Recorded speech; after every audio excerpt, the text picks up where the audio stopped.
মহান স্বাধীনতা ও জাতীয় দিবস উপলক্ষে বাহরাইনে অনুষ্ঠিত হল প্রবাসী বাঙালিদের ইফতার ও দোয়া মাহফিল। মঙ্গলবার জুয়েফার শহরে স্থানীয় এক হোটেলে দেশটির জাতীয়তাবাদী যুবদল শাখার উদ্যোগে করা হয় এই আয়োজন, যাতে সভাপতিত্ব করেন যুবদল নেতা মোস্তাক আহমেদ ও পরিচালনা করেন কবির মাহমুদ। বিশেষ অতিথি ছিলেন বিএনপি নেতা ফয়সাল মাহমুদ চৌধুরী, সাবের আহমেদ, আখতার হোসেন, খোরশেদ আলম মজুমদার, আলাউদ্দিন আহমেদ, আরিফ খান ইমন, সিরাজুল ইসলাম চুন্নু সহ আরও অনেকে। এ সময় বাহরাইনে বসবাসরত প্রবাসী বাঙালির শান্তি ও মুক্তিযুদ্ধে শহীদ সকলের আত্মার মাগফিরাত কামনা করে বিশেষ দোয়া ও মোনাজাত করা হয়।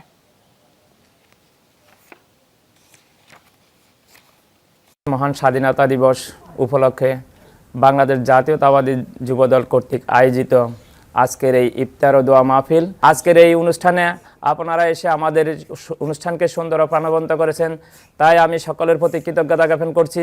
বাংলাদেশ জাতীয়তাবাদী যুবদল বারান শাখা কর্তৃক আয়োজিত মহান স্বাধীনতা দিবস ও ইফতার মাহফিল উপলক্ষে আয়োজিত আজকের অনুষ্ঠানে আগত সকল অতিথি ও যুবদলের নেতৃবৃন্দ, বিএনপির সিনিয়র নেতৃবৃন্দ সকলকে শুভেচ্ছা ও স্বাগত।